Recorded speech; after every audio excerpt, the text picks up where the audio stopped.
What if Ukrainians surrendered? Let's imagine some possibilities. The immediate aftermath would be chaos. Millions of Ukrainians who resisted would face impossible choices: flee, collaborate, or resist from the shadows.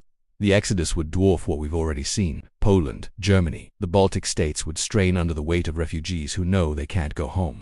But let's be honest about what this really means. Russia doesn't want just territory, it wants the erasure of Ukrainian identity itself. We've seen this playbook in Mariupol and Bucha, in every occupied town. Children re-educated, language banned, resistors disappeared.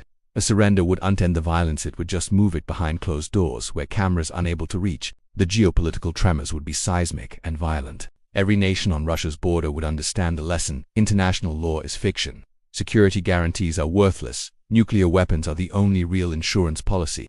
Taiwan watches and draws conclusions. South Korea recalculates. The nuclear non-proliferation treaty becomes a punchline. NATO would face an existential crisis of credibility. Not because Ukraine was ever a member, wasn't, but because the West's rhetorical investment was total. As long as it takes becomes until it's inconvenient. Poland and the Baltics would militarize faster than you can say. Article 5, trusting nothing but their own capabilities. The autocrats would learn the opposite lesson. China notes that patience and escalation management work, that democracies have election cycles and short attention spans, that you can wait out the hashtags and the outrage. And Europe would be forced to confront what it's avoided for decades: that geography still matters, that threats don't care about your trade relationships, that soft power has hard limits. The defense spending would spike, but the unity would fracture. Some nations would push for accommodation with Moscow.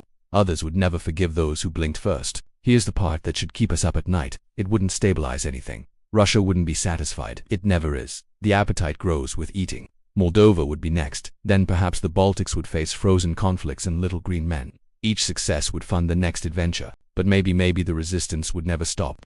Ukraine has shown something the world forgot: that some people would rather die free than live on their knees. An occupied Ukraine would be Afghanistan on steroids. The insurgency would bleed Russia for decades. Still, that's cold comfort for the grandmothers hiding in basements and the children growing up knowing only war. The surrender scenario isn't just about Ukraine losing, it's about what we all lose: the fragile idea that borders mean something, that sovereignty isn't just for the strong, that the arc of history doesn't automatically bend toward authoritarianism. We'd all wake up in a more dangerous world, one where the rules we pretended mattered didn't matter at all.